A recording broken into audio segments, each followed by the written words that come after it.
número 2. To talk to the Veterans Crisis Line, press 1.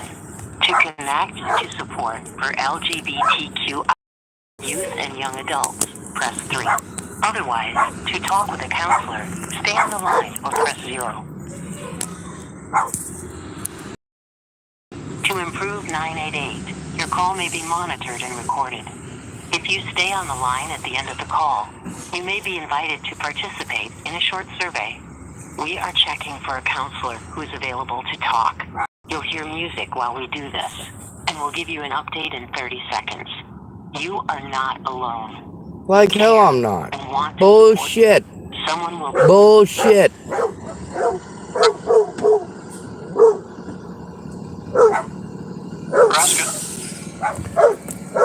Sorry, I can barely hear you. There's some dogs barking next to me. Let me close my door. Okay. I had a place of my own once. And then cops didn't want to do their job. And because they didn't want to do their job, I got abused by the public, and then my best friend got shot. And then they really didn't want to do their job. Now, as far as 988 suicide hotline goes, they're both two different numbers, right? One of them's suicide hotline, one of them's 988. Now, I'm sent to you guys as a crisis line. The problem is that when somebody is being abused and they have to call a crisis line, they need a mandated reporter. We're sent to you guys because you're supposed to be mandated reporters. And this is probably over 100 calls that I've had to record with you guys. Like, every single time I get blown off, people refuse to do their jobs as mandated reporters. And then, of course, they think they should be protected from being recorded and exposed. No, there's a reason why it's a $600 fine for not doing your job as mandated reporters. But it's even more expensive when I have to try to turn it into your bosses and they don't get back to me. Or I'm blown off by the next person on 988. Or I'm threatened and harassed, or I'm sent back to somebody who sent me to 988. When you're an at-risk and disabled adult, and the first thing that you open up with in almost every conversation is, I'm an at-risk and disabled adult, all of you are supposed to be trained to know what to do in that situation.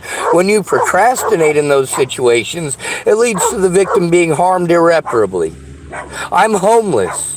I am harmed frequently and often. I have to deal with race crimes and hate crimes every single day. And that includes neglect and abuse by law enforcement and by all of the services that we're supposed to go to. And because I don't have the money for a lawyer, and because of the bias against homeless, I can't do anything for myself. My physical ability and a lot of stuff. And the crimes committed by police and the Bollingers have prevented me from the rest of it.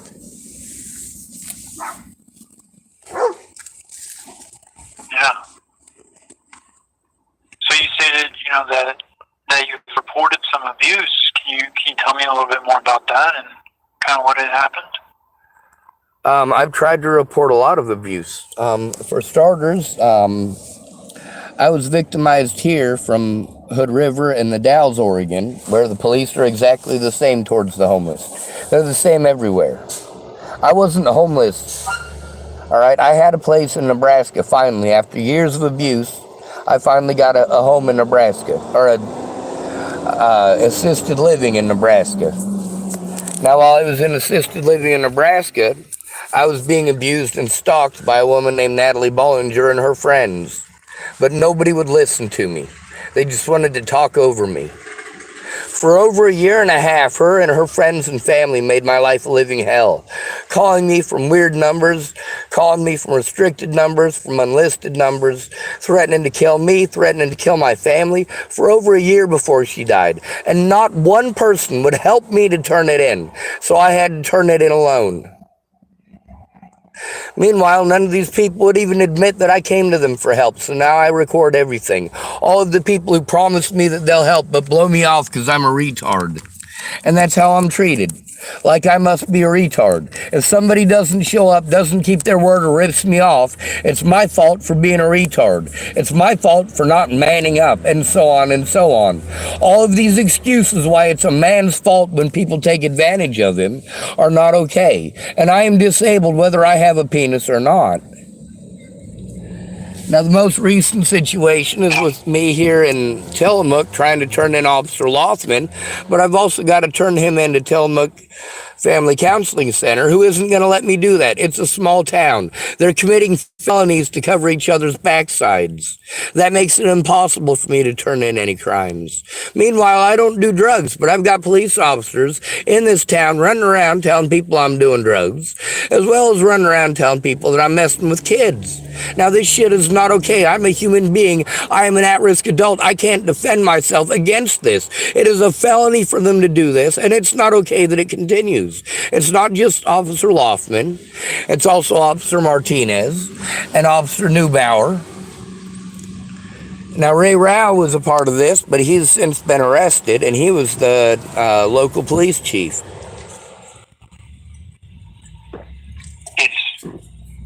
Yeah, it sounds like, you've tried to reach out for help, and the people that are supposed to be helping you, you can't. You feel as though you can't exactly trust them. It's not that I feel anything. It's that they're not listening. They're talking over me. And that's the thing. When they say things like feeling. No, if somebody punches me in the face and I have a video of them punching me in the face, I'm an at-risk adult. I don't feel like somebody might have punched me in the face. No, somebody seriously punched me in the face, or I wouldn't be calling it in saying somebody punched me in the face. When I say that people are committing disability abuse, what I mean is that they're committing disability abuse.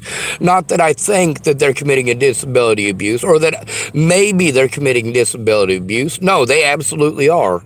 The other thing is, for all these mandated reporters that I've spoken to, it seems to me that none of them have taken mandated reporter training. None of them even know that there's a $600 fine for them not doing their job right away, or that they're supposed to do it right away. Instead, I get argument after argument with people who want to argue their way out of having to do their job as a mandated reporter.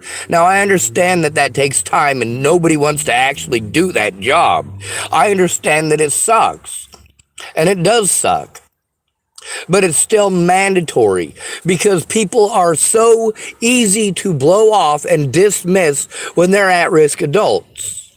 That's why it's mandated. That's why it's against the law to not do that job.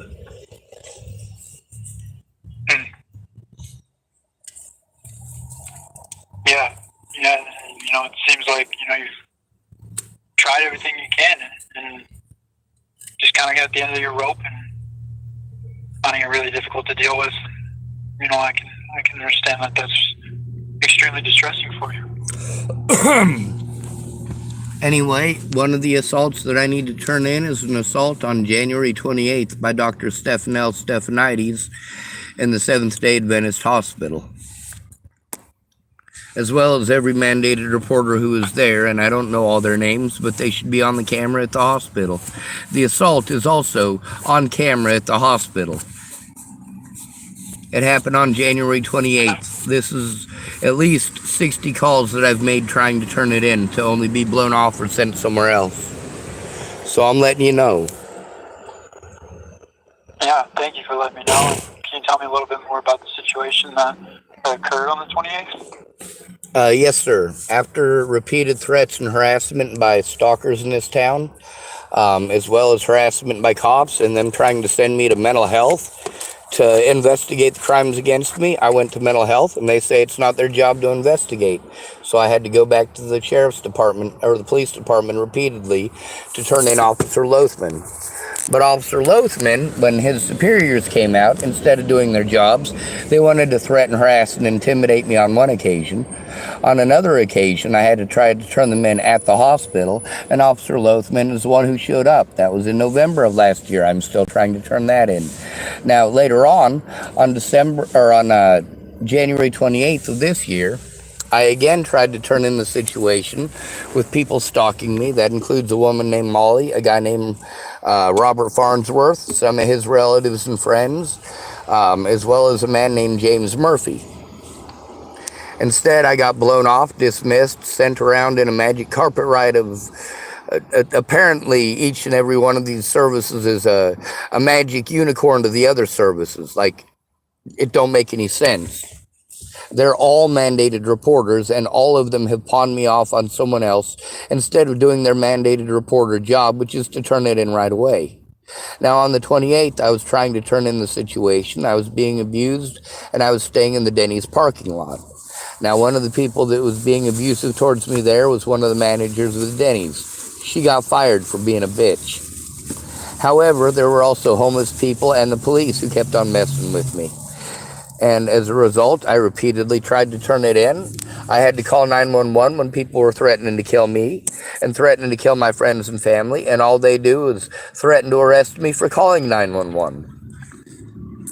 Not one person has attempted to look at the evidence or hear my story as far as law enforcement or the Health and Human Services goes, and I can't take care of myself. I literally have to hire people with my disability money who are on drugs.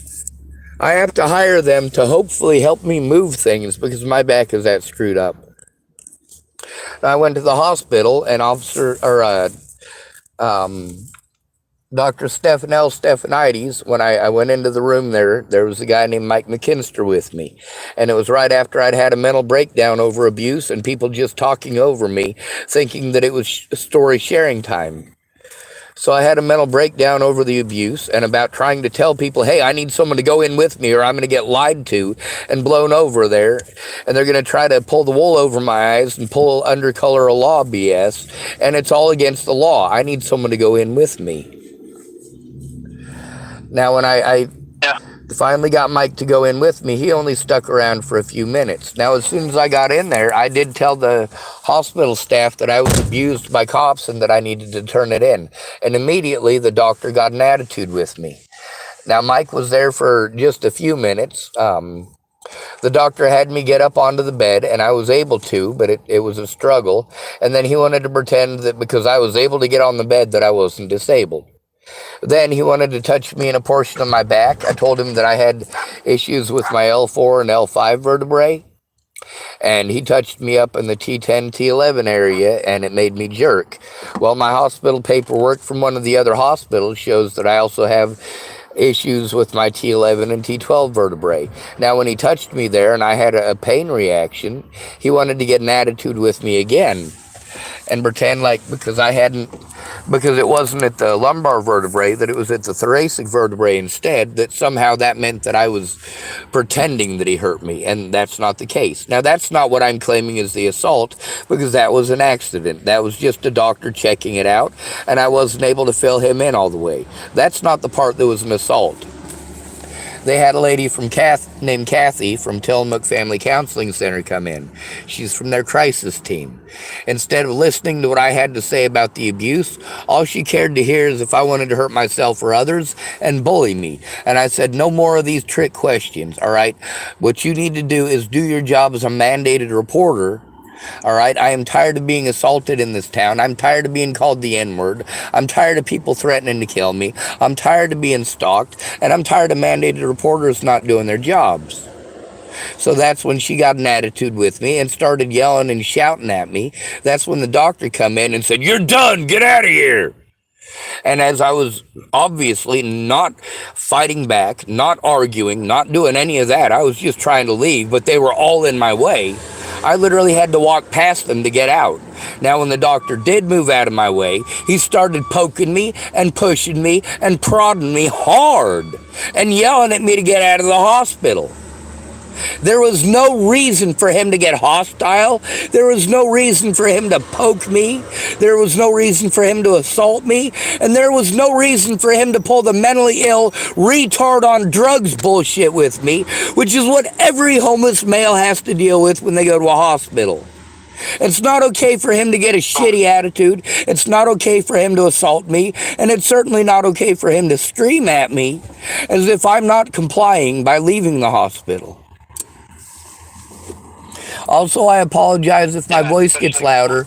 If there's traffic that's behind me, I'm autistic, so I'm going to raise my voice. I'm not trying to yell at you or insult you. So if you just let me know that... No, sounds like you're. Yeah, no worries. You know, you're recounting a pretty, intense story that really upset you, and if causes you to raise your voice, is completely understandable. Well, a lot of people say, I'm not going to be talked at like that. I'm not going to be yelled at, which obviously isn't my intention. So basically, I'm punished for having a disability that I literally can't turn off and that medications aren't going to fix. Meanwhile, I'm not some low-functioning autistic person. I have an extremely high IQ. But then, of course, all of these predators get to use the assumptions that we're all low-functioning idiots to pretend that I'm just making shit up. Yeah, and it sounds like you went to the hospital looking for help, and not receiving that definitely was an extremely frustrating event. It wasn't just emotions to run high. It wasn't just not receiving help. It was the fact that I was assaulted.